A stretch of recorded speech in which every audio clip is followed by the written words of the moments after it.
un débat sur l'échange de Joseph Smith. Et nous avons reçu aujourd'hui sur nos panels le frère capitaine Moroni. Et tu vas échanger avec nos frères Don Mike le chrétien. Et après l'échange, tout le monde pourra monter. Et puis, si quelqu'un veut aussi monter aussi, après aussi, aussi sa question aussi, il pourra aussi monter. Mais pour le moment, on va laisser le frère capitaine Moroni et le frère Don Mike le chrétien d'abord. Et ils vont finir de faire leur échange. Après, tout le monde peut prendre la parole pour leur poser leurs questions. Mais dans le respect, comme il le dit à chaque fois, ici c'est le respect. Voilà. Il ne faut pas insulter ton frère. Même si ce qu'il a dit, tu n'es pas d'accord avec, il ne faut pas l'insulter. Donc, c'est un peu ça. Donc, du coup, mon frère Moroni, comme j'avais dit, introduction d'abord, 5 minutes, 5 minutes. Développement, 2 fois 10 minutes. Et après, 3 questions. Et la personne aura 1 minute pour poser sa question. Et l'autre aura 3 minutes pour répondre. Et la personne qui a posé sa question aura 2 minutes pour répondre, pour rebondir. Ça va? Et après, on va passer à la conclusion, 5 minutes, 5 minutes. Ça va, capitaine Moroni? Toi, ça te va? Ah, c'est bon. Donc, mec. Et toi, ça te va? Ça va, moi ça va. D'accord. D'accord. D'accord. Donc, rapidement, comme on a notre invité qui est parmi nous, donc je vais lui laisser la parole. Et donne la parole à notre invité qui est capitaine Moroni. Donc, je vais lui mettre ses 5 minutes. Il va faire son introduction rapidement. Et après, on va repasser à nos frères Don Mike, le chrétien. Ok, donc bonsoir à tous. Moi, c'est le frère capitaine Moroni. Je suis membre de l'église de Jésus-Christ des Saints des Derniers Jours. Donc, c'est cette église que les gens appellent de manière un peu archaïque les Mormons. Dans ma présentation, je tiens à ce que le nom de l'église aussi soit respecté. Église de Jésus-Christ des Saints des Derniers Jours. Donc, je crois en Dieu le Père éternel, en son Fils Jésus-Christ et au Saint-Esprit. Je crois que l'Église de Jésus-Christ des Saints des Derniers Jours est le royaume de Dieu rétabli de nouveau sur terre pour préparer la seconde venue de Jésus-Christ. Donc, qu'est-ce que je peux encore ajouter? Je ne sais pas. Mais je pense que le thème du débat tout au long, nous allons apprendre à mieux nous connaître, surtout sur les choses que nous connaissons chacun de notre côté. Essayer de les confronter et essayer aussi peut-être d'apprendre de nouvelles choses ce soir. Donc, je pense que ce sera ma présentation. Merci. Merci, capitaine Moroni. Donc, je vais passer à nos frères Don Mike, le chrétien, qui va faire son introduction. 5 minutes.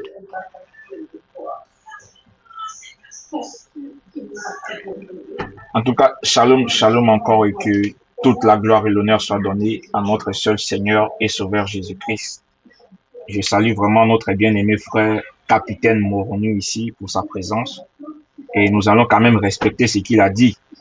Parce que pour ceux qui ne le savent pas, c'est qu'on appelle continuellement les Mormons, c'est l'église des saints des derniers jours, l'église du Seigneur Jésus-Christ des saints des derniers jours.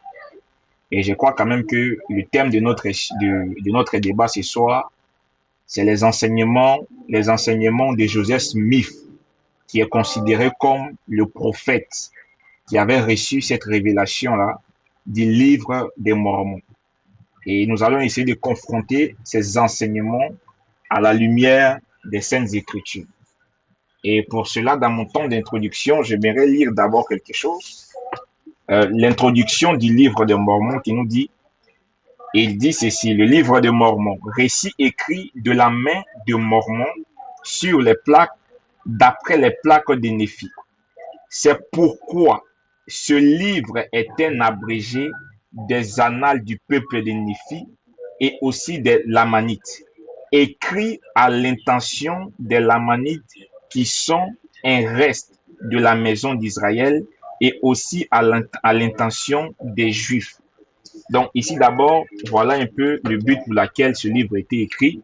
Et il continue pour dire, le livre de Mormon est un volume d'écriture sainte, comparable à la Bible. Donc on nous montre ici que quand on parle d'une comparaison, c'est que il a les mêmes révélateurs, le même auteur qui est le Seigneur Jésus-Christ, qui a révélé ces livres-là. Donc, pour pouvoir éclairer ces choses, donc il nous faut maintenant revenir à la Bible et de comparer ses enseignements, ses écrits à la lumière de la parole.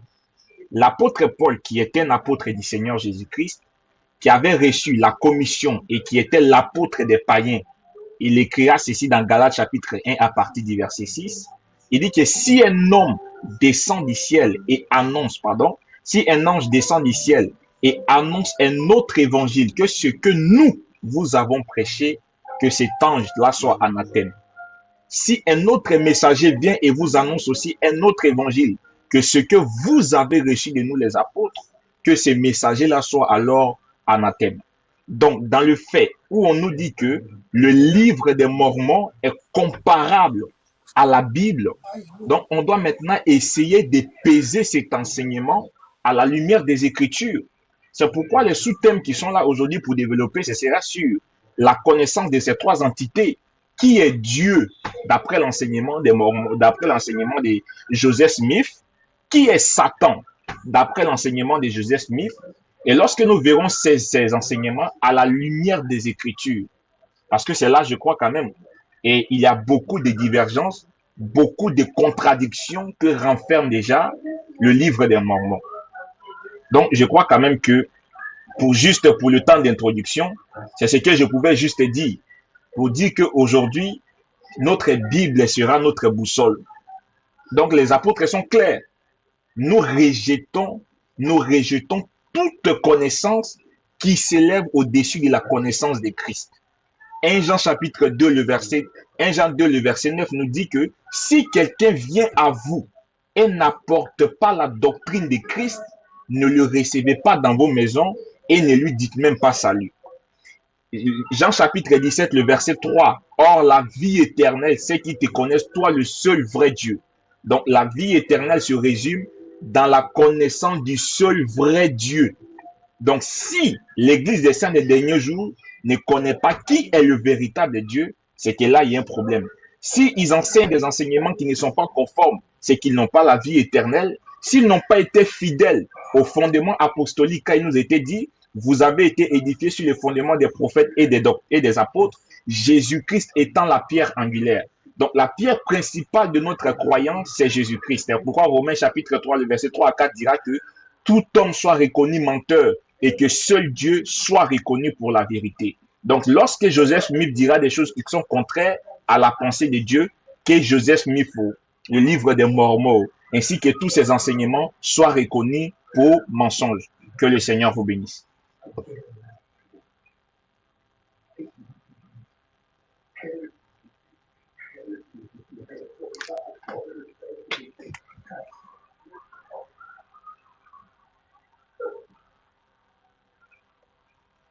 Au développement maintenant, et le frère capitaine Moroni 10 minutes, après toi 10 minutes, après le frère capitaine 10 minutes, après toi le frère et Don Mike 10 minutes. Ça fait les 40 minutes de développement. Et après ça, on va passer maintenant aux questions. 3 questions, et après la conclusion. Donc du coup, je mets les 10 minutes de nos frères capitaine Moroni.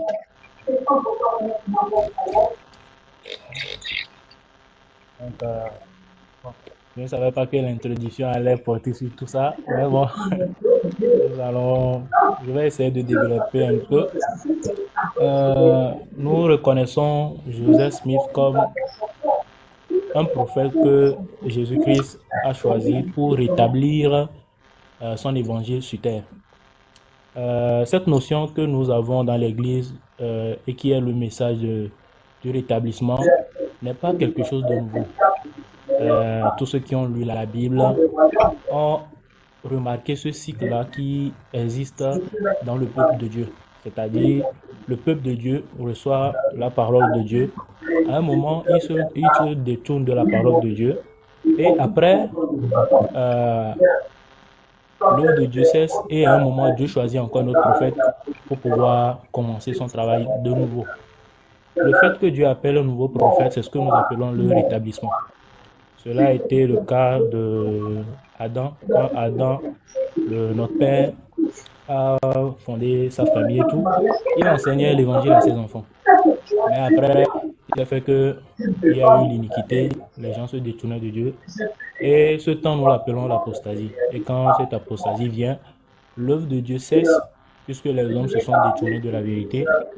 Et pendant ce temps que nous appelons apostasie, comme Dieu a tant aimé le monde, il réorganise une autre manière de faire venir encore son pouvoir et son autorité sur terre à travers un prophète.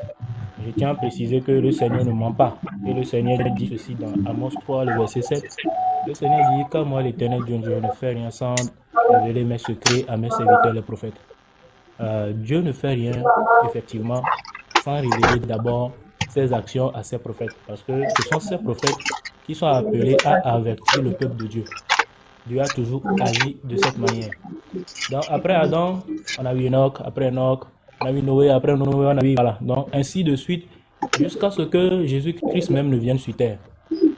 Et quand Jésus-Christ était là, il a enseigné beaucoup de choses. Il a organisé son église. Je ne parle pas de bâtiment.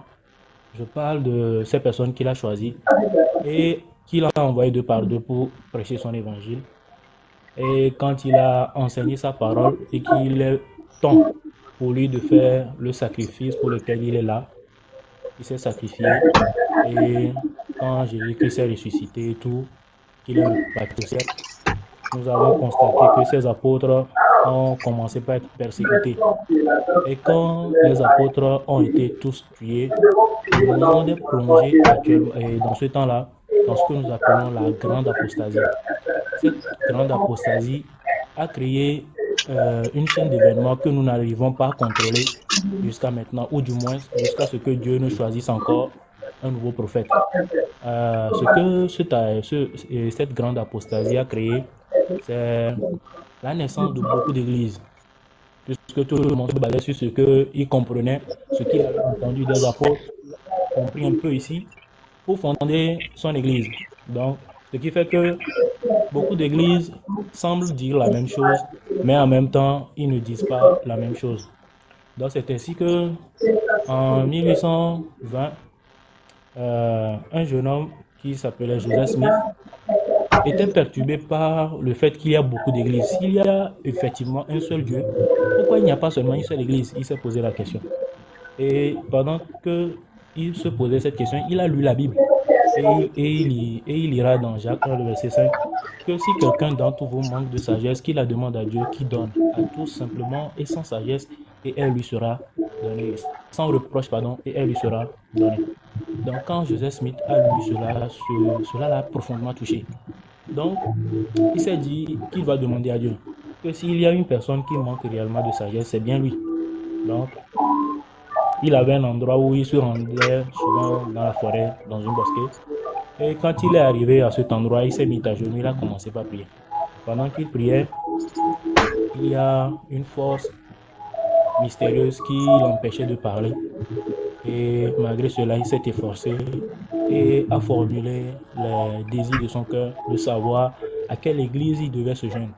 Et pendant qu'il priait, il raconte l'événement qui suit, dit: je vis exactement au-dessus de ma tête une colonne de lumière, plus brillante que le soleil descend peu à peu jusqu'à tomber sur moi. Quand la lumière se posa sur moi, je vis deux personnages dont l'éclat et la gloire défient toute description qui se tenaient au-dessus de moi dans les airs. L'un d'eux m'appela par mon nom et me dit en me montrant l'autre: celui-ci est mon fils bien-aimé, écoute-le. C'était la toute première vision après une longue période d'apostasie qui venait mettre fin à l'apostasie que j'ai précédemment citée. Joseph Smith, dans cette vision, a reçu la réponse à sa prière. Et Jésus-Christ lui répondit que toutes ces églises s'approchaient de lui, de leur bouche, mais leur cœur était éloigné de lui. Et à travers lui, il va rétablir les choses. Rappelez-vous que je venais de dire que le terme rétablissement n'est pas quelque chose de nouveau. Chaque fois que Dieu appelle un nouveau prophète, c'est ce que nous appelons rétablissement. Donc, de 1820 à 1830, Dieu a formé par des anges qu'il envoyait régulièrement à Joseph Smith comment rétablir son église. Comprenez par là que Joseph Smith n'a rien fait de lui-même. Il n'a rien ajouté de lui-même, mais tout lui a été donné de la part de Jésus-Christ, qui est le chef de notre église. C'est pourquoi l'église s'appelle l'église de Jésus-Christ et non l'église de Joseph Smith. Dans cette division, pour rentrer dans le thème, il y a 3 questions qui sont en bas du thème. Joseph Smith apprend une vérité que beaucoup ne savaient pas. La première, c'est que Dieu le Père et le Fils et le Saint-Esprit sont 3 personnages distincts. Ils ne sont pas une personne trinitaire, non. C'est ce qu'il a appris premièrement.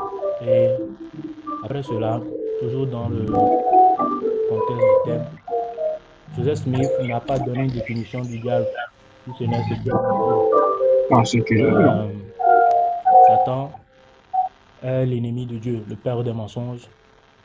Et c'est ce que Joseph Smith a reçu de notre Père Céleste.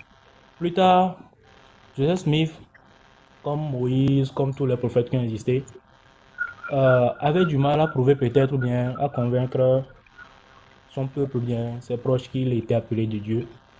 Alors Dieu lui a fourni un moyen par lequel ce ne sera pas ni de la volonté de Joseph Smith, ni de la volonté des gens qui vont suivre Joseph Smith de croire ces choses, mais la volonté de la personne qui recevra ces choses-là. J'ai nommé le livre de Mormon. Quand Joseph Smith a commencé l'œuvre de Dieu, Dieu lui a montré un livre qui était caché sur la colline de Cumorah. Et ce livre, c'était un travail fin sur des plaques d'airain, compilées et cachées sous terre. Dieu lui a montré cet endroit. Il a trouvé avec d'autres instruments qui lui ont permis de traduire ce livre qui était en égyptien reformé. Il l'a traduit premièrement en anglais, puisque c'était sa langue. Dans ce livre, pour compléter ce que le frère Mike a dit, ce livre, le Seigneur invite tous les hommes du monde entier à le lire et à demander à Dieu, pas à Joseph Smith, pas à moi, mais à lui. Et si ce livre est vrai, vous aurez la réponse par le Saint-Esprit. Et si vous avez cette réponse-là, vous saurez que l'œuvre que Joseph Smith a commencé vient de Dieu et non de lui. Donc ce soir, je vais beaucoup vous parler de la foi. Parce que sur nos panels, souvent j'ai compris qu'on met trop en avant des choses que nous croyons correctes. Alors que la foi est définie comme l'assurance des choses qui sont vraies mais que nous ne voyons pas. Ma religion est basée sur la foi. Je crois que Dieu existe. Je crois que Dieu, le Père, Dieu, le Fils et le Saint-Esprit sont 3 personnages distincts, mais qu'ils sont un dans leur but. Je sais que l'Église de Jésus-Christ des saints des derniers jours est le royaume de Dieu établi de nouveau sur terre pour préparer sa seconde venue. Je sais que si nous lisons le livre de Mormon avec une intention de connaître, Dieu nous montrera la vérité de ces choses-là. J'ai reçu ce témoignage en 2012 et ça a été la plus grande bénédiction de ma vie. Je suis très reconnaissant de pouvoir partager ces choses ici avec vous ce soir et j'espère que la suite de nos discussions se fera dans un esprit où le Saint-Esprit pourra venir nous éclaircir. Merci beaucoup.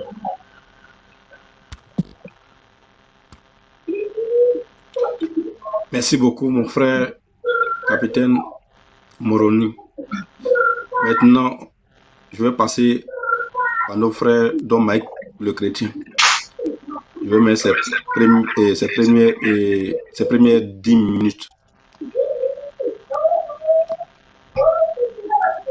Ok, en tout cas, Dieu bénisse infiniment notre frère qui a parlé. Bon, déjà, pour commencer, je vais prendre quand même quelques temps rapidement. Le frère a utilisé le terme rétablir. que le livre des Mormons vient pour rétablir. Nous savons très bien que quand on utilise les termes rétablir, c'est ramener quelque chose à son état initial. Ne rien changer d'un iota. Tel que la chose était autrefois, on ramène ces choses-là à son état parfaitement comme elle a été. Et dans Ésaïe chapitre 8, à partir du verset 20, qui nous dit, à la loi et aux prophètes, si un homme ne parle pas ainsi, il n'y aura point de lumière pour le peuple. Donc, lorsque le frère nous parle un peu de l'histoire, comment Joseph Smith a reçu sa révélation, il nous a montré comme ça qu'il y avait Dieu le Père et puis son Fils qui était sorti devant lui. Bon, moi, je reviens rapidement. Parce que le frère dit que Joseph Smith n'a pas détaillé concernant qui était le Satan. Il n'a pas trop parlé de Dieu quand il était en train de parler. Mais moi, je vais les lire. Je vais lire ainsi dans Doctrine et Alliance, chapitre 130, paragraphe 22. Dieu lui-même a autrefois été comme nous le sommes maintenant. On sait très bien que Doctrine et Alliance a été écrit par Joseph Smith entre les années 1800. Ce sont ces révélations qu'il va recevoir à part le livre des Mormons. Il précise disant que Dieu était autrefois un homme. Il n'a pas parlé de Jésus-Christ.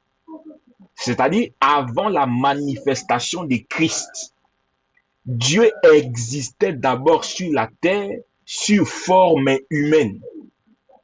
Dieu lui-même a autrefois été comme nous le sommes maintenant. Il était un homme exalté, assis sur un trône dans les cieux.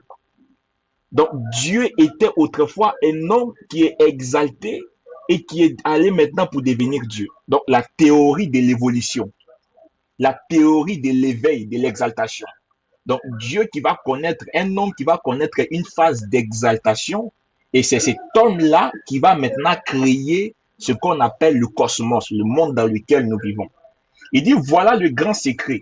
Si le voile était déchiré aujourd'hui et que le grand Dieu qui maintient ce monde dans son orbite et qui soutient tous les mondes et toutes les choses par son pouvoir devenait visible, j'ai dit que si vous pouviez le voir aujourd'hui, vous le verriez sur une forme semblable à celle d'un homme, parce qu'il était un homme avant de devenir Dieu. Il ne va pas seulement s'arrêter ici. Il dira ceci dans Abraham 4, Abraham chapitre 4, le verset 3. Il dit, et il, entre parenthèses, les dieux disent que la lumière soit et la lumière fut. Il emploie ici disant maintenant que les dieux. Donc pour Joseph Smith, il y avait plusieurs dieux au commencement qui avaient créé le monde. Il écrit littéralement, les dieux disent que la lumière soit et la lumière fut. Je continue, moi je vais juste les lire. Doctrine mormon, virgule, page 517, des Bruce et des McCoffey, des anciens. Il dit, les mortels qui triomphent de tout et atteignent l'exaltation suprême vivront éternellement au sein de la famille et auront des enfants d'esprit, devenant ainsi père et mère éternels. Voilà ce qu'il nous enseigne. Donc, il nous montre comment Dieu avait évolué. Donc, il dit les enfants qui vivront ici et qui auront la vie éternelle deviendront des pères éternels et ils vont engendrer des enfants d'esprit. Donc, au ciel, il y aura des mères éternelles et des pères éternels. C'est cette doctrine-là qu'il nous enseigne. Oh frère, tu nous parles de rétablissement. Montre-nous dans la Bible où il est écrit que Dieu a été autrefois un homme avant de devenir l'objet d'adoration aujourd'hui. Montre-nous dans la Bible où il est écrit que au ciel, on va avoir des femmes spirituelles et on aura des descendants, des progénitures spirituelles qui seront appelés des enfants d'esprit. Il dit, devenant ainsi Père et Mère éternels. En effet, la déclaration officielle de l'Église, publiée par la première présidence et le Conseil des 12, affirme, parce qu'on sait qu'après Joseph Smith, il y avait eu 11 qui avaient reçu la même révélation, pour confirmer, qui avaient aussi vu les plaques, dans la mesure où les étapes de la progression et de l'accomplissement éternel ont été révélées par la révélation divine, nous devons comprendre que seuls les êtres ressuscités et glorifiés peuvent devenir parents d'esprit. Donc, ils auront des enfants, ils seront des papas, des mamans spirituelles qui continueront encore de procréer. Ils continuent dans la nouvelle et éternelle alliance du mariage. Le président Brigham Young. Nous comprenons que nous sommes appelés à être rois et prêtres pour Dieu. Or, si je suis établi roi et législateur de ma famille, et si j'ai beaucoup de fils, je deviendrai le père de nombreux pères. Donc, il dit ici que si nous sommes établis pères, si nous sommes établis rois, nous deviendrons des pères éternels pour des nombreux pères, pour des descendants. Donc, ça montre que nous aussi, on deviendra des objets d'adoration. Donc, dans leur définition de Dieu, c'est que Dieu, c'est un homme qui vient, qui quitte une position, qui cherche la connaissance et après, il s'éveille. C'est cette doctrine-là qu'il enseigne. Et je crois que quand même, dans la deuxième prise de parole, je parlerai aussi de la définition entre Satan et Jésus-Christ. Parce que Joseph Smith enseigne que Jésus et Satan sont des frères. Que Satan, c'est le petit frère de Jésus. Jésus, c'est le grand frère. Et c'est à cause du trône, c'est à cause du plan de rédemption qu'ils se sont disputés et ils se sont fâchés. Voilà ce qu'il nous enseigne. L'Église, la foi de Joseph Smith, avec ces choses-là, nous enseigne que Jésus est un fils de Dieu. Et Jésus est fils de Dieu, et Satan aussi est fils de Dieu. Donc ici, elle nous définit qu'il y a plusieurs dieux, et que ces dieux-là, ils ont commencé d'abord des tas d'hommes avant de devenir ce qu'ils sont aujourd'hui. Il dit, auront des fils, et leurs filles auront des fils au ciel. Ainsi de suite, de génération en génération, de cette manière, je pourrais devenir le père de nombreux pères ou le roi de nombreux rois. Cela fera de chaque homme un prince, un roi, un seigneur. Cela fera de chaque homme. C'est le président Brigham Young qui écrit ça dans la nouvelle et éternelle alliance du mariage. Que cela fera de chaque homme qui vit, qui aura la vie éternelle, un seigneur. Et il dit pourquoi?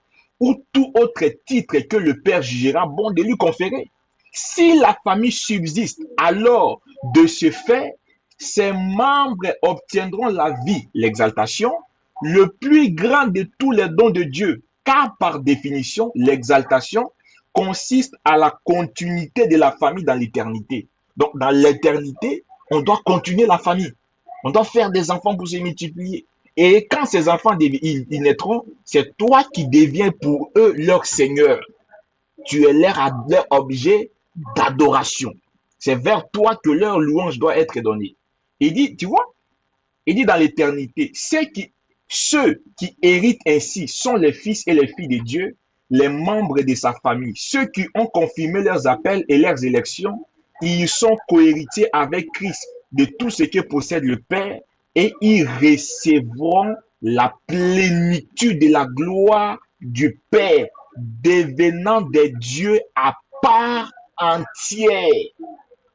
Donc, ils reçoivent la plénitude pour devenir des dieux à part entière et ils créeront leurs enfants. Donc, voilà la définition qu'on vous donne des Mormons. Que Dieu, excuse-moi si j'ai dit les Mormons, mais que Dieu est un homme qui est devenu ce qu'il est et qu'au ciel, vous aussi, vous allez devenir des dieux. Donc, tous ceux qui croient à cet enseignement deviendra des dieux et il aura des enfants avec sa femme spirituelle. J'ai dit quand même que dans la deuxième prise des paroles, le temps est arrivé. Dieu vous bénisse. Merci. Merci, merci. Oh, soyez tous bénis, soyez bénis aussi à tous ces frères et ceux qui sont en bas qui nous écoutent aussi. Partagez le live parce qu'il y a beaucoup de personnes qui ne savent pas qu'aujourd'hui il allait avoir un débat sur le panel. Donc, du coup, beaucoup ne savent pas, donc ils ne sont pas encore arrivés. Donc, partagez le live. Ok, donc, du coup, Capitaine Moroni, est-ce que tu es prêt?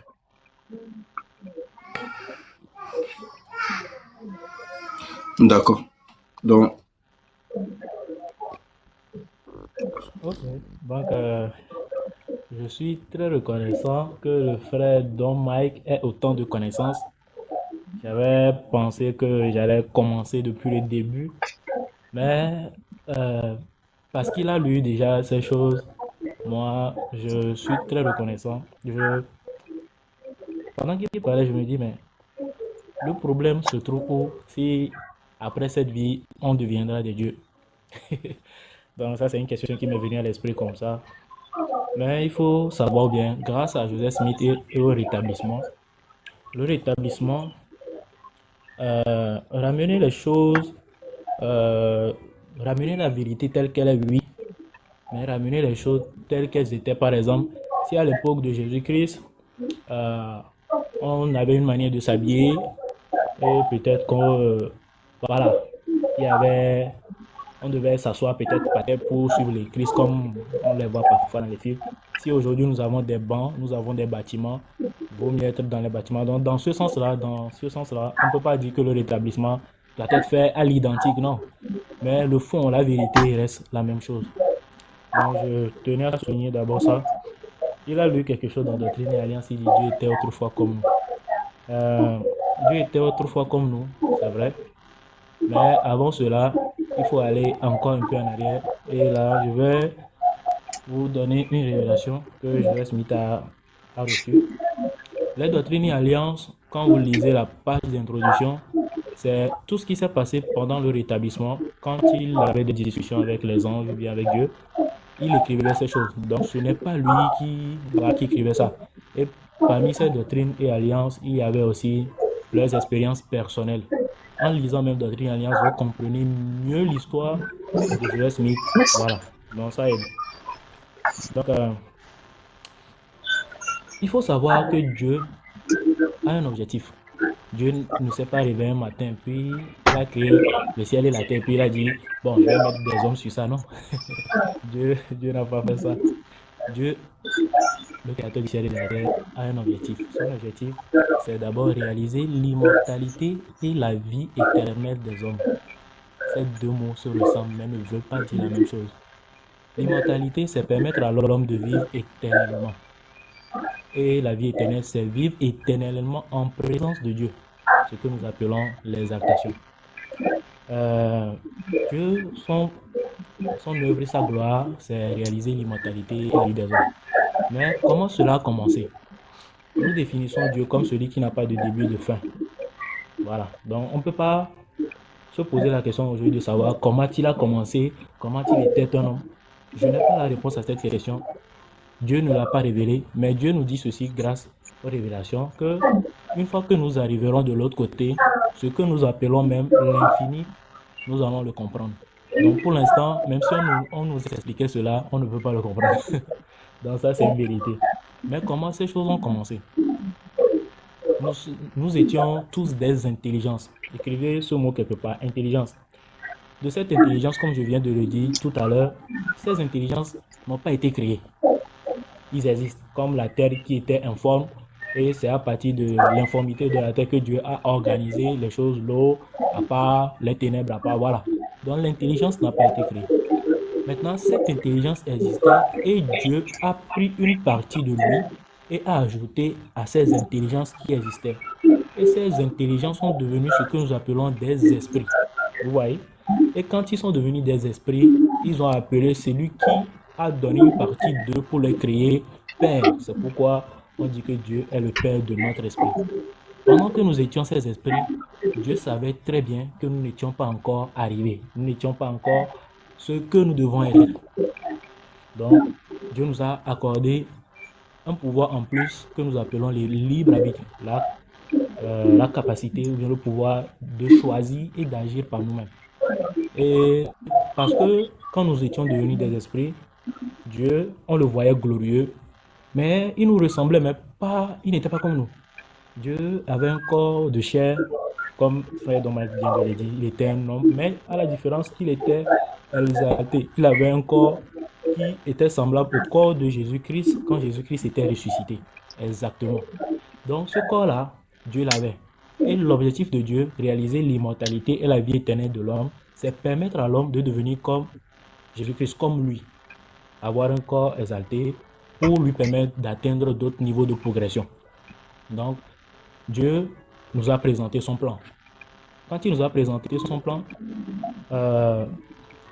il savait que dans son plan, s'il advenait que l'homme chutait, on devait le racheter ou bien on devait l'aider à se relever. Parce que dans son royaume, rien d'impur ne peut entrer. Mais si chutait, l'homme tombe et que l'homme devient impur une seule fois, l'homme ne peut pas arriver. Donc, pendant ce conseil dans le ciel où il nous présentait son plan, c'est-à-dire c'est tout le monde, hein, tous les habitants de la terre, il a demandé qui enverrai-je. On verra cette histoire dans Isaïe et puis dans l'Apocalypse. Et un enfant a levé la main. Il a dit, Père, envoie-moi. Quand tu m'enverras, je vais ramener tout le monde. Sauf que quand je viendrai, je prendrai ta place, mais ta gloire me sera donnée. Un autre lève la main et dit, Père, envoie-moi et que ta volonté soit faite. C'est Jésus-Christ qui a parlé. Le Père a choisi Jésus-Christ, ce qui a irrité Lucifer à l'époque parce qu'il n'était pas encore Satan. C'était un ange de lumière. Ça a irrité Lucifer qui est né dans son cœur. Lucifer a commencé par rallier des gens à sa cause et un jour se sont levés contre Dieu. Suite à quoi il a été chassé du ciel. Information très importante parce que puisque Lucifer et ses compagnons ne sont pas encore venus sur terre, ne sont pas nés comme nous aujourd'hui, Lucifer n'a pas reçu ce corps. Et il est dans un état malheureux. Et quand il a été chassé, il a promis qu'il ferait du mal aux habitants de la terre. Donc, vous connaissez la suite. Dieu a organisé la terre et tout. Il a créé l'homme et tout. Et nous sommes aujourd'hui sur terre. Et pendant que nous sommes sur terre, Dieu nous envoie. Et quand nous allons respecter ses commandements et suivre la loi donnée, les alliances que nous allons faire avec lui, nous allons hériter la vie éternelle. Après cette vie, nous n'aurons pas de femme spirituelle. Nous aurons l'évangile de Jésus-Christ que Joseph Smith a reçu de notre Père Céleste, nous enseigne le mariage. Le mariage qui ne dure pas que pour la vie, mais qui dure jusqu'à l'éternité. Et c'est avec ces femmes, quand nous allons réussir à atteindre ce niveau, que des intelligences que j'ai tout à l'heure citées nous seront confiées. Et parce que nous avons atteint un niveau où nous allons commencer par devenir des dieux, nous allons aussi donner une partie de l'intelligence pour leur permettre d'évoluer d'intelligence en esprit, puis d'esprit en humain. Et s'ils continuent toujours de garder les commandements, ils vont aussi venir à notre niveau. Vous allez voir qu'au fil du temps, ces choses-là vont devenir une ronde. Ce qui est intéressant avec le cercle, c'est que le cercle n'a ni début ni fin. C'est pourquoi nous ne pouvons pas comprendre l'éternité. Donc, Dieu est le Père des esprits. Donc, quand vous avez dit par exemple que Satan et Jésus étaient frères, nous sommes tous des frères, tous. Donc, Lucifer est notre frère aussi, sauf qu'il n'a pas gardé son premier état à cause de la rébellion. Et Jésus-Christ aussi est notre frère. Les Écritures nous enseignent que Jésus-Christ était le premier du Père. Et beaucoup de choses sont confiées au point qu'il est devenu un membre de la divinité. Voilà, parce que c'est à lui que sera donnée la tâche dure de venir se sacrifier pour la péché. Donc, tout ce que nous enseignons, ce n'est pas seulement pour le monde de l'Église de Jésus et des saints des derniers jours. Raison pour laquelle nous annonçons la bonne nouvelle à tout le monde. Quel est ce message merveilleux qui permettra à une famille d'être unie même après la mort? C'est l'évangile de Jésus-Christ. Je ne vois pas, en mon humble sens, ce qui est mauvais ou bien ce qui est irritant dans ces choses-là. Je crois au contraire que c'est des choses merveilleuses. Ce sont des choses que nous devons être reconnaissants à Dieu de rétablir. Et ces choses-là, Euh, c'est grâce aux révélations, nous pouvons en trouver quelques petites vérités, mais ce sera peut-être dans un autre temps. Mais la Bible n'est pas complète. La Bible a été détournée, la Bible a été modifiée. La Bible a beaucoup de versions. Quelle est la version correcte? Vous ne pouvez pas répondre à cette question. Donc, je vais m'arrêter là. Merci beaucoup.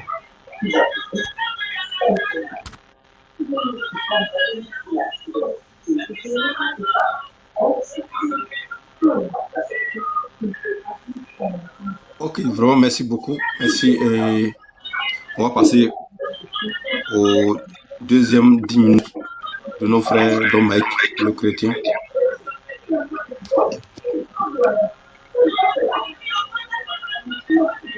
En tout cas, capitaine, vraiment, que le Seigneur te bénisse et je t'en conjure vraiment devant le Seigneur Jésus de revenir à la vérité. Parce que ici, d'abord, de un, tu es d'accord que d'après ce qui est écrit dans Doctrine et Alliance, Dieu était d'abord un homme qui s'est exalté pour arriver là où il est. Et quand tu dis que non, il y a des intelligences qui n'ont pas été créées, là, il y a un problème. C'est que ces intelligences sont éternelles au même point que Dieu aussi est éternel.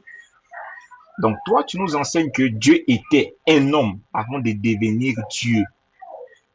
Mais là, il y a tout un problème. Parce que ce n'est pas l'homme, Dieu qui a été créé à l'image de l'homme, mais c'est l'homme au contraire qui a été créé à l'image de Dieu. Maintenant, on t'enseigne, Joseph Smith t'enseigne que non, Dieu était un homme. Ça, d'abord, il y a un problème.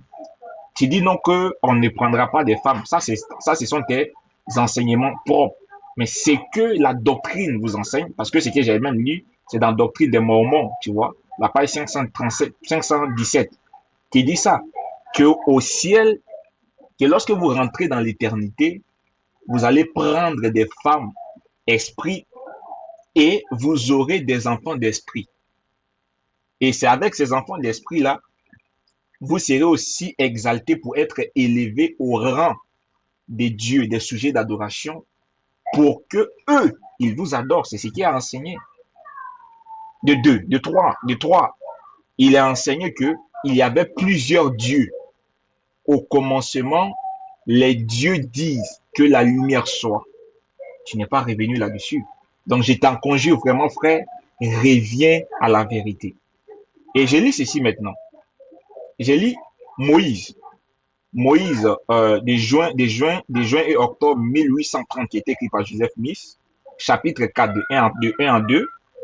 Et moi, le Seigneur Dieu, je parlais à Moïse disant, ce Satan que tu as commandé au nom de mon Fils unique est celui-là même qui était dès le commencement, et il vint devant moi disant, mais voici, envoie-moi, je serai ton fils et je rachèterai toute l'humanité.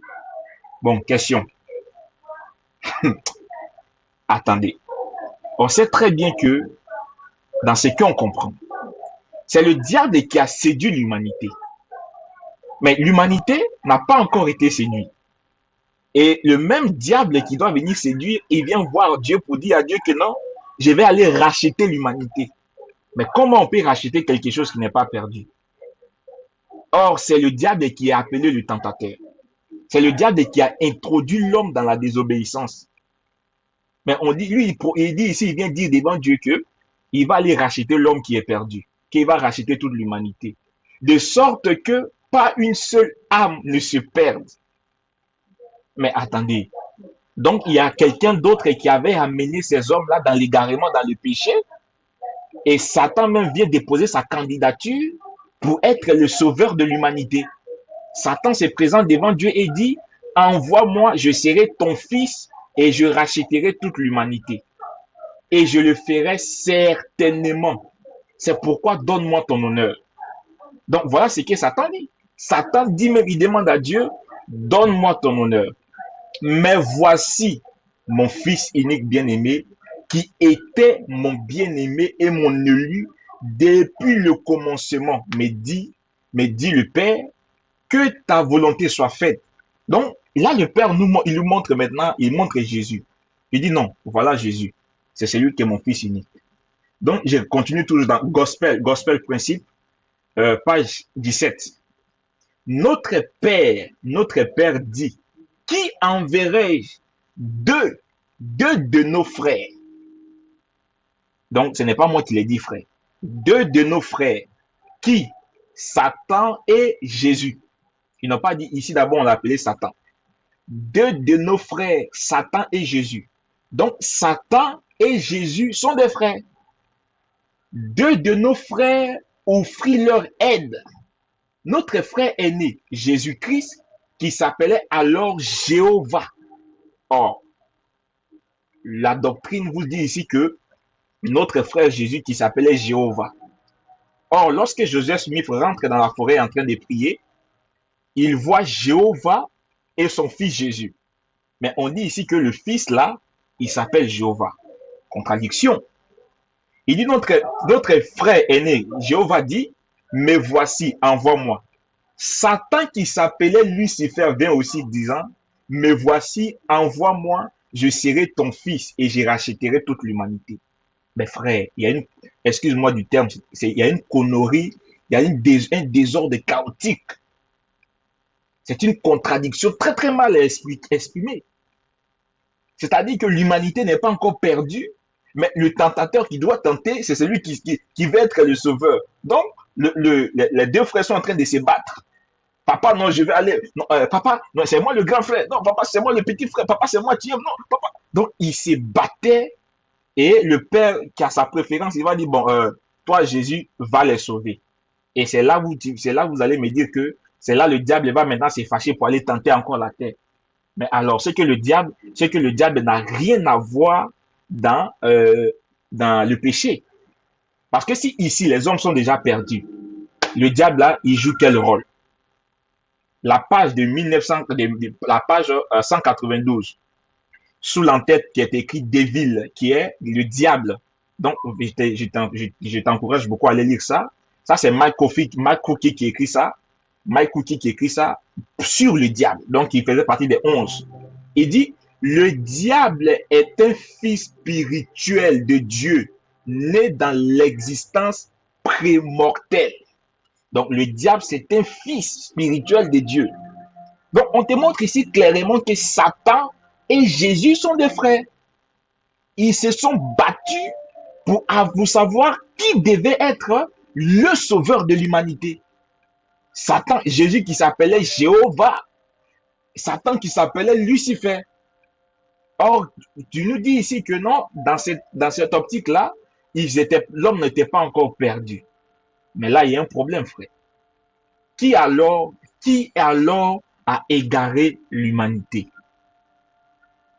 Parce que c'est pourquoi tu essaieras d'expliquer ça, c'est ce que tu avais fait. Tu as essayé de mettre ça en relation avec Ésaïe chapitre 6. Or, Ésaïe chapitre 6 ne parle ni de Jésus, mais Ésaïe chapitre 6 te parlait du prophète Ésaïe, qui se tient devant la face de l'Éternel et Dieu lui pose la question, qui enverrai-je? Il dit, me voici. Et le chérubin prenant la pierre ardente sur l'autel, vient toucher ses lèvres pour enlever ses péchés. Toi, tu dis que ça, c'était pendant qu'ils étaient en réunion au ciel.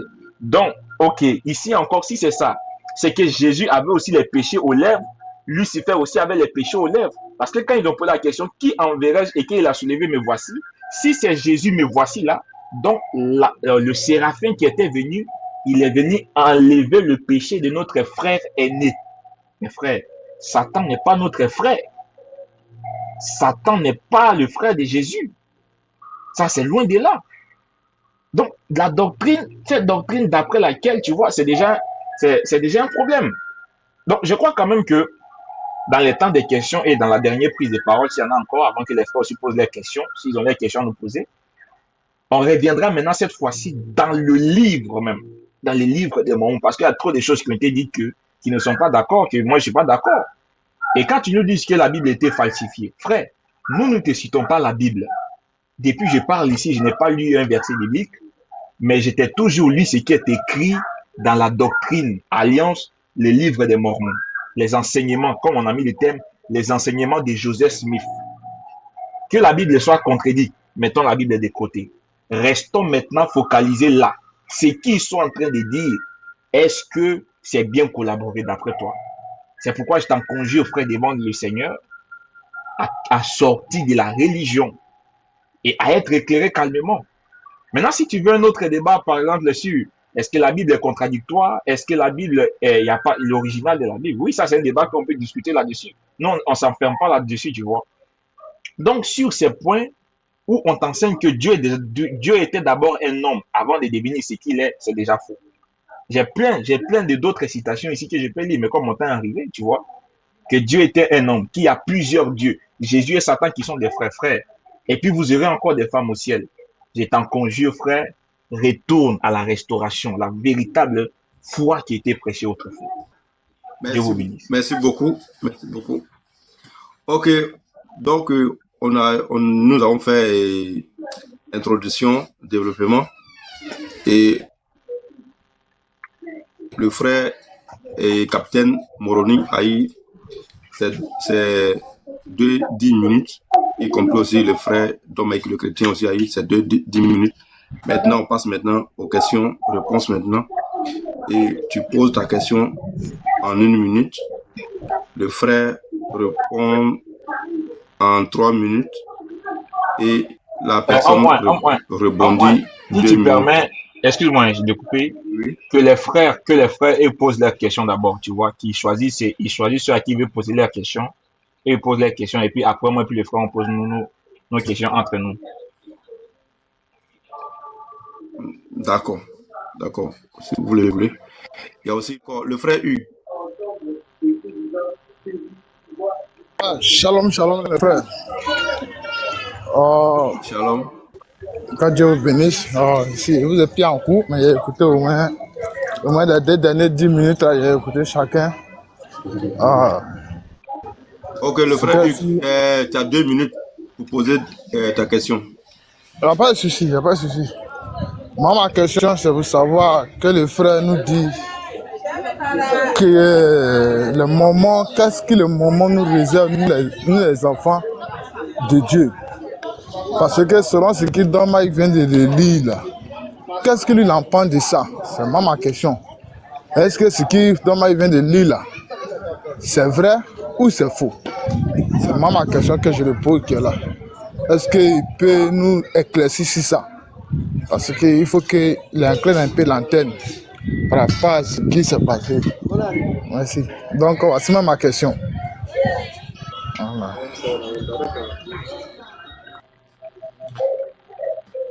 D'accord. Ok, donc, frère capitaine. Oui, je suis là.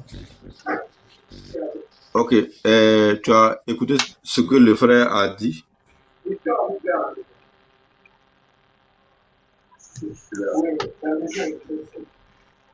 Du coup, rapidement, 3 minutes pour le répondre. Ok. D'abord, pour ce que le frère Don Mike a dit, il m'a prêté beaucoup de choses que je n'ai pas dit. Il m'a prêté beaucoup de choses. Quand je parlais de Satan et de Jésus-Christ, j'avais dit c'était un conseil dans les cieux avant la création et tout. Donc ce n'est pas un truc qu'il faisait pendant que nous sommes sur terre, non, c'est pas ça. Donc il faut comprendre qu'avant de venir sur terre, avant la vie sur terre, il y avait une vie. Donc c'est dans cette vie que le plan nous a été présenté et tout. Donc concernant tout ce que le frère qui a posé la question a pu entendre, il est très important de savoir que quand Dieu parle de ses enfants, il parle de tous les habitants de la terre. Il ne parle pas de nous, notre religion seulement, non. Aujourd'hui, nous considérons que c'est nous qui recevrons ces choses-là. Demain, ce sera peut-être un voisin à vous, ce sera peut-être vous-même, on ne sait pas. Donc, Dieu parle pour tous ses enfants. C'est pourquoi notre message, ou bien actuellement, même dans vos quartiers, peut-être que vous n'avez pas prêté attention, il y a des missionnaires en plein temps qui partent dans les maisons et qui essaient de parler de ces choses que j'essaie brièvement d'expliquer ici. Ces choses dont nous parlons ne sont pas extraordinaires. Dans Psaume 82, verset 6, on nous enseigne clairement que nous sommes des dieux. Vous voyez, nous sommes des dieux et ça, c'est une vérité. Donc, quand le frère m'a dit Dieu, tout ça, c'est ce que je dis, on ne peut pas comprendre. quand tu dessines un cercle, le frère Mike peut essayer de faire ça devant lui maintenant. Il dessine un cercle et il me montre le début du cercle et la fin du cercle. Il va peut-être me montrer là où il a commencé. Mais un cercle n'a pas de début et n'a pas de fin. Le cercle, ça va. C'est pourquoi on dit les mystères de Dieu sont une même ronde éternelle. C'est-à-dire, c'est un schéma qui se répète, mais on ne saura dire où est le début, où est la fin. Et ça, c'est ce que nous en retenons. Quand Jésus-Christ, ou bien quand le conseil a commencé dans les cieux, avant la création, je le précise, quand la question a été posée, il a bel et bien levé la main. Nous étions tous là-bas en tant qu'esprit. Et parce que nous étions tous là-bas en tant qu'esprit, et que c'est Dieu qui a enlevé une partie de lui pour nous former en tant qu'esprit, nous sommes tous ses enfants. Donc nous sommes frères et sœurs. Bon, en tant qu'esprit, on n'avait pas de sexe, mais nous étions tous des frères et des sœurs. Vous comprenez un peu? Donc, c'est quand il a levé la main qu'il a dit quelque chose qui n'allait pas dans le sens de Dieu. Je n'ai pas beaucoup de temps, sinon j'allais vous expliquer le pouvoir du libre arbitre dans cette histoire. Donc, c'est quand il a dit qu'il allait réclamer la gloire de Dieu, c'est là où Dieu dit non. Jésus-Christ dit, je ferai ta volonté et que la gloire te revienne. Donc, il a choisi Jésus-Christ. Merci. Merci beaucoup. Le frère Hugues, est-ce que vous t'avez répondu? Voilà, moi, sincèrement dit, ce qui est vraiment la question que j'ai posée, le frère n'a pas pu répondre à ma question, c'est pas grave. Parce que, comme la Bible nous dit que la révélation est progressive, et sincèrement dit, ce qui dans ma vient de lire, il n'y a pas à discuter dedans, parce que la chose est claire. Et la chose est claire. Nous tous, nous savons que c'est la terre des hommes. Le total chaos sur la terre des hommes, c'est le diable qui a envoyé ça. Et aujourd'hui, si nous parlons de sauveur, il y a une personne qui nous a sauvés, qui est le Seigneur Jésus-Christ. Et quand nous lui donne la révélation de Jésus Smith, non, le Dieu des pères, le Dieu des fils sont venus à lui. Ça, cela, moi, sincèrement, devant Dieu, c'est la même chose comme le fondateur de l'église christianiste céleste, c'est la même chose là. C'est la même chose comme le fondateur de l'église christianiste céleste. Parce qu'on ne peut pas se baser sur une révélation pour dire que voici ça, et puis de venir prendre cela comme un truc. Parce que aujourd'hui, la Bible était écrite au temps des apôtres. Donc, si un prophète vient, il doit écrire ce qui. La Bible nous dit que non. Celui qui est envoyé de Dieu dit les paroles de Dieu.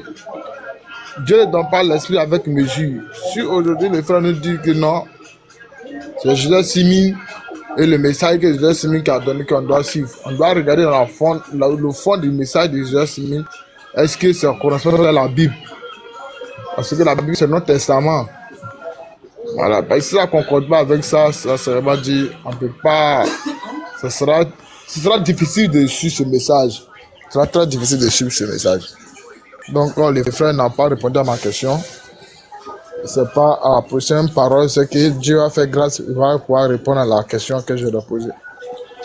Voilà. Merci beaucoup. Le frère Philippe Lagrasse. Oui, frère, Dieu te bénisse. Amen. 2 minutes pour poser ta question. Ok. Ce que j'ai à dire au frère capitaine Monoko ou bien Moro, bon, c'est que c'est. Je voulais poser la question. D'abord, il y a 2 questions. La première, c'est que Dieu le Père et Dieu le Fils qui sont venus vers lui là. Il n'a qu'à nous préciser parce que moi, en tout cas, Dieu le Père, Dieu le Fils, je n'ai jamais vu ça dans la Bible où Dieu le Père, Dieu le Fils a apparu à quelqu'un dans la Bible. Il n'a qu'à nous montrer un passage qui prouve que Dieu le Père et Dieu le Fils là, c'est quelqu'un a une fois expérimenté ça dans la Bible, voilà. Maintenant, la deuxième question, quand je suis allé faire quelques recherches sur Joseph Smith, on dit à 17 ans, il a reçu un ange lui apparu parce qu'il cherchait en réalité, c'est sa commission. Donc, un ange lui est apparu et l'ange là s'appelait Monori, ou bien, je ne sais pas si je ne me trompe pas. Je voulais savoir, Monori là, c'est quitté où? Parce que moi, je n'ai pas encore vu ça dans la Bible. C'est quitté où? Il n'a qu'à me montrer la première et la deuxième. Voilà, c'est ma question qu'elle a. D'accord. Merci beaucoup.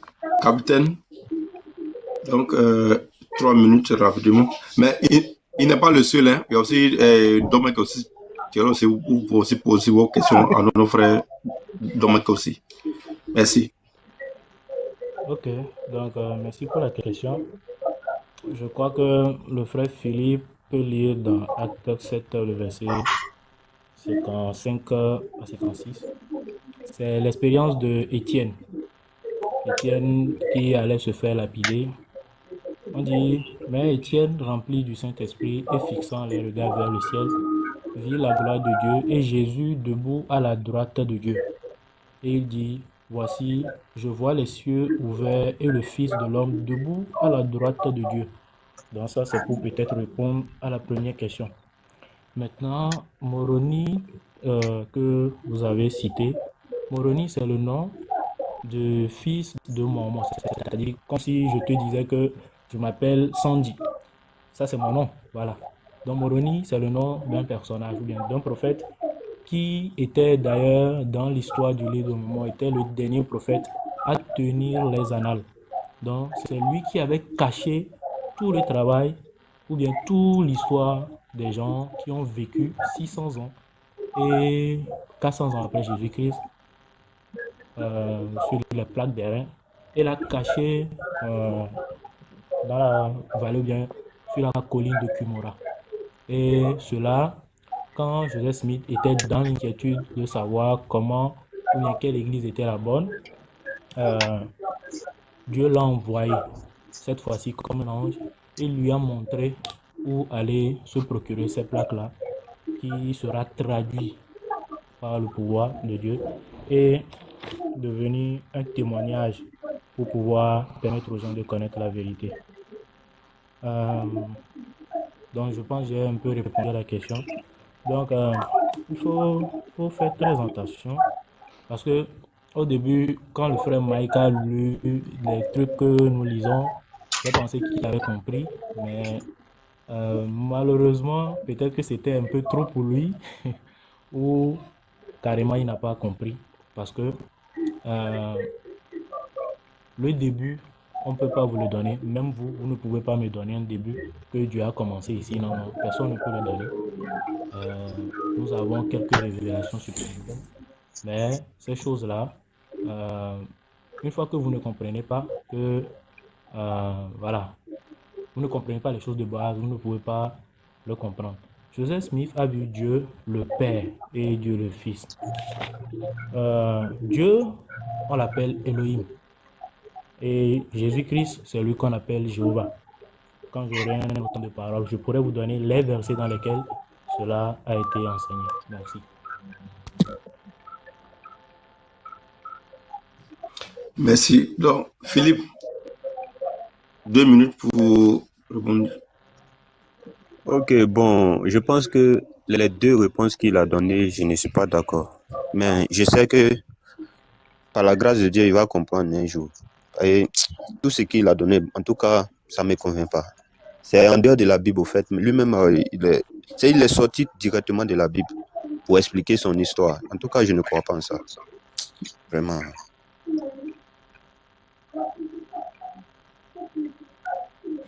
D'accord, merci beaucoup. Al-Hamdulillah.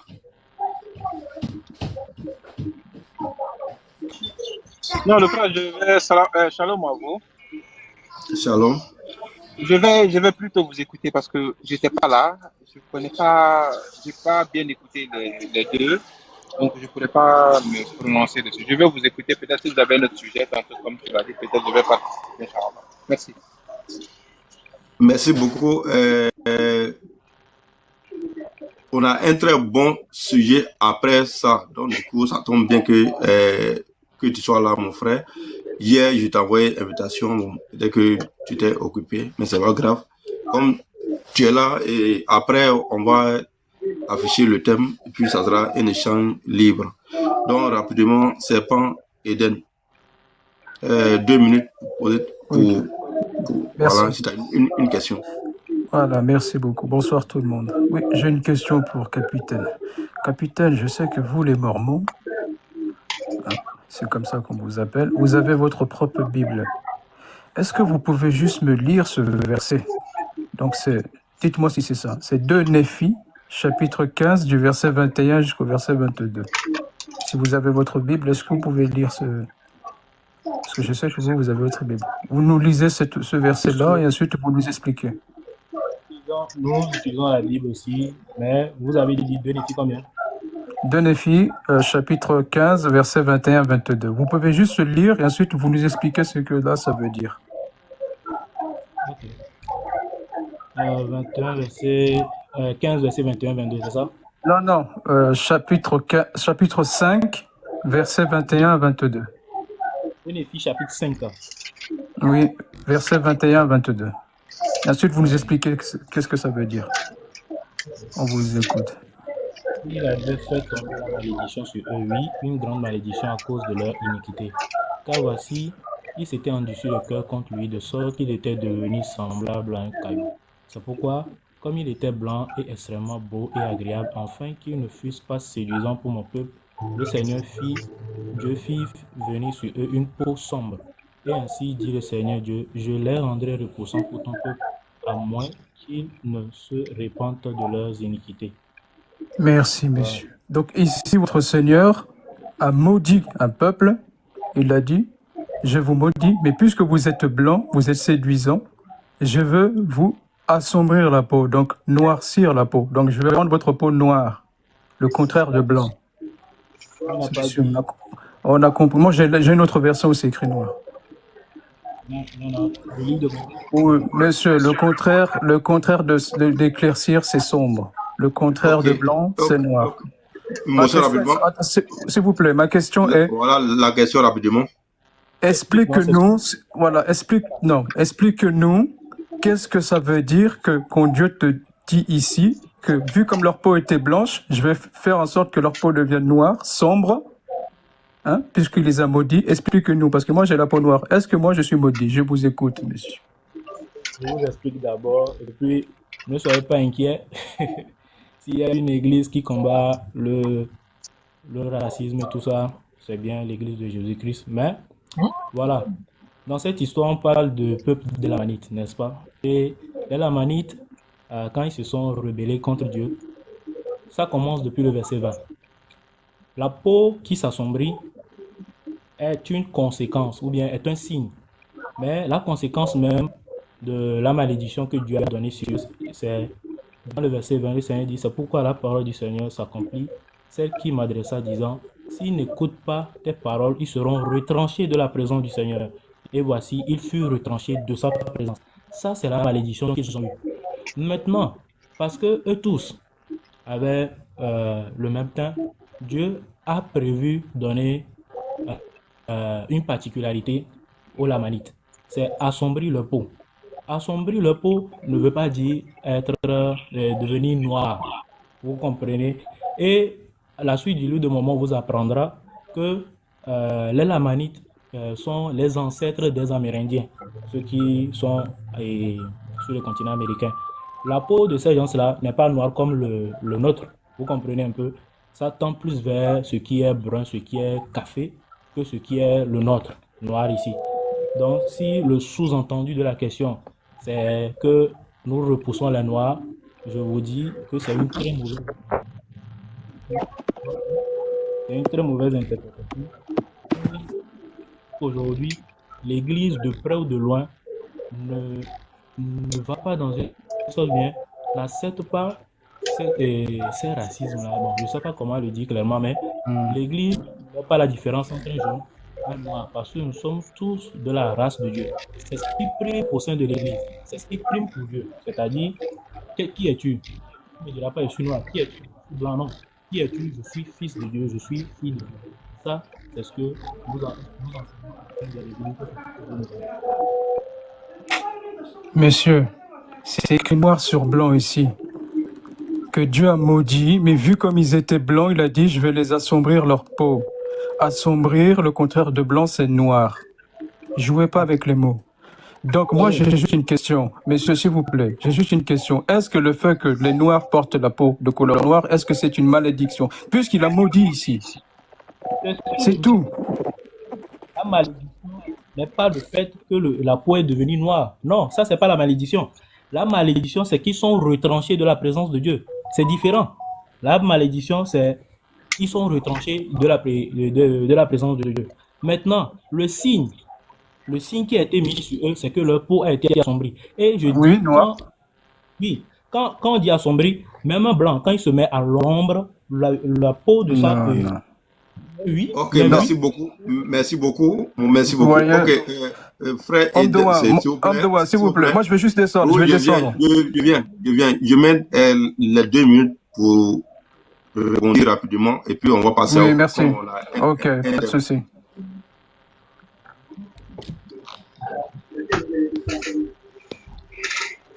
Ok, merci beaucoup pour les 2 minutes. De toute façon, j'allais descendre. Vous voyez, avec les Mormons, c'est ça. Les Mormons, quand on leur attrape dans leur texte, dans leur Bible, puisque les Mormons ont leur propre Bible, quand on attrape dans leur propre Bible, on lit les versets, qu'on voit que c'est écrit noir sur blanc, que Dieu a maudit, je répète, Dieu a maudit un peuple qui avait la peau blanche. Mais vu comme tout le monde avait la peau blanche, il a dit, puisque vous êtes maudits, je vais l'assombrir. Ici, le monsieur, il dit, oui, mais est-ce que vous savez quand les blancs, ils sont assombris et ils sont bronzés, ils vont au soleil? Non, ils ne sont pas assombris, ils sont bronzés, monsieur. Un blanc, quand il va au soleil, il ne va pas devenir noir comme toi. Arrête ça. C'est écrit noir sur blanc. Assombri. Le contraire de blanc, c'est noir. Vu comme il a vu qu'ils étaient blancs, donc il les a noirci leur peau. Donc, pour les Mormons, pour ceux qui ne savent pas, la couleur noire est une malédiction. Voilà pourquoi dans l'église des Mormons, les Noirs étaient interdits aux États-Unis. Voilà pourquoi il n'y avait pas de prêtres noirs dans les églises de Mormons. Aujourd'hui, ils veulent changer de nom, ils ne veulent plus qu'on les appelle Mormons, mais l'église sainte des derniers jours. On vous connaît, monsieur. Vous faites des pubs, hein, dans les trains, là, vous donnez des étiquettes aux gens. Vous avez changé même le nom. Donc même l'église sainte, c'est devenu l'église sainte des derniers jours. C'est même plus Mormon. Les Noirs étaient interdits, puisque le noir est une malédiction chez les Mormons. Voilà, vous voyez, je vous ai attrapé avec ce verset. Donc ce verset-là, il le dit clair et net. L'homme noir est maudit. C'est tout, c'est écrit noir sur blanc. Ne venez pas chercher avec les mots ici. Ça ne marche pas ici. Voilà. Donc si vous dites que votre église combattait le racisme, c'est pas vrai. Puisqu'il n'y a pas eu beaucoup de prêtres noirs. C'est récemment. Les Blancs refusaient. Et j'ai vu ça. Et j'ai étudié tout ça. Merci beaucoup. Merci beaucoup, capitaine. D'accord.